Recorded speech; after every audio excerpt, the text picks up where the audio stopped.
Шановні українці, українки, перш за все, вдячність нашим піхотинцям, усім, хто тримає позиції, де є українська піхота, є наші позиції. Багато говорять про трансформацію війни, і це правда. Більшість завдань виконують дрони і люди з дронами, але позиції держави там, де є піхота. Кожному українському піхотинцю шана за сміливість. Зараз Міністерство оборони України, військове командування працюють над тим, щоб посилити нашу піхоту. Нові контракти, нові фінансові ресурси, нові можливості саме для тих, хто на першій лінії у бойових завданнях.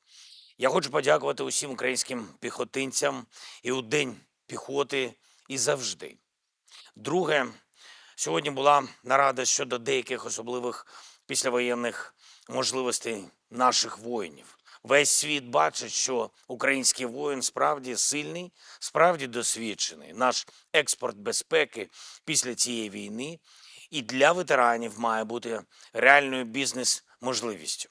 Це правильно, це справедливо, щоб наша держава могла і надалі бути глобальним суб'єктом, щоб українські воїни могли заробляти на тому безпрецедентному досвіді, який дала наша оборона.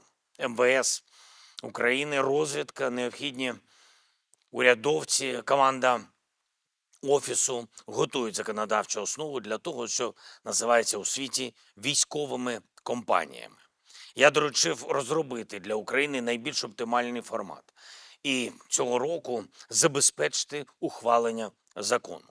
Провідні світові держави залучають своїх громадян для роботи в так званих приватних військових компаніях і в деяких інших організаційних формах. Важливо дати нашу державну відповідь на цю нішу, на цю можливість, на цей попит в сфері експорту безпеки. І також міністр внутрішніх справ Ігор Клименко доповів сьогодні про підготовку змін до законопроекту, який буде регулювати обіг цивільної вогнепальної зброї. Багато людей вже в цій роботі, не тільки МВС, але й парламентарі, військові, правоохоронці, представники громадської сфери, представники бізнесу. Я дякую усім за небайдужість. Україні потрібен сучасний та сильний закон про цивільну вогнепальну зброю, який захистить і громадян без зброї, і врегулює реальну ситуацію для тих, хто володіє зброєю. Важливий є крок Угорщини сьогодні. Україні повернули гроші в повному обсязі та цінності, банківське золото, які були фактично викрадені за часів Орбана. Це справді чесне рішення Угорщини повернути кошти Ощадбанку. Ми цінуємо, що під впливом нової команди Угорщина робить такі кроки у напрямку добросусідства. Ми в Україні готові рухатись відповідно. Говорили сьогодні з прем'єр-міністром України Юлією Свириденко та керівником Офісу Кирилом Будановим про рішення, які треба реалізувати у внутрішній політиці, зокрема кадрові, в уряді, в державних компаніях. Найближчим часом будуть зміни на рівні заступників міністрів. Зараз готуються відповідні пропозиції. Є вакансії міністрів, вони потребують заповнення. Тривають в суспільстві дискусії щодо заміни деяких міністрів, нагально про кадрові зміни в державних компаніях.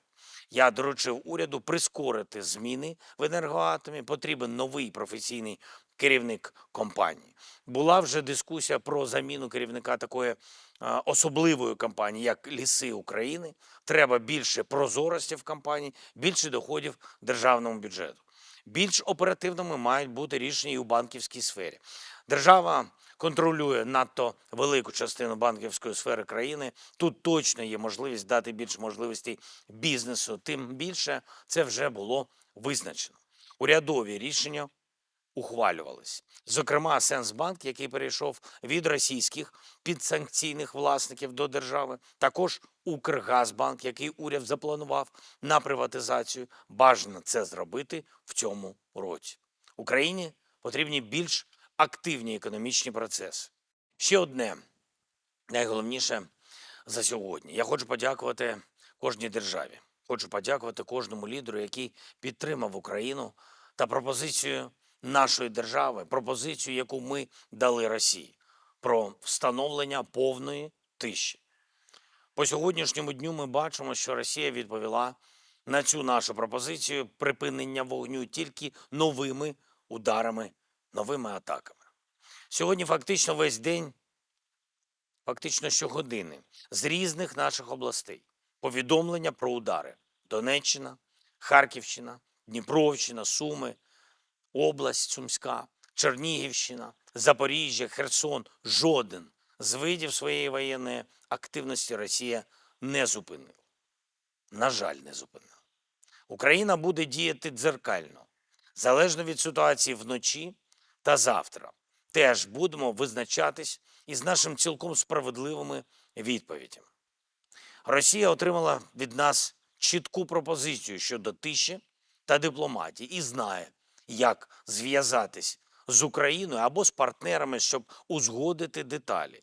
Якщо ж ту одну особу в Москві, яка не може жити без війни, цікавить тільки один парад і більше нічого, то це інша справа. Україна готова працювати заради миру.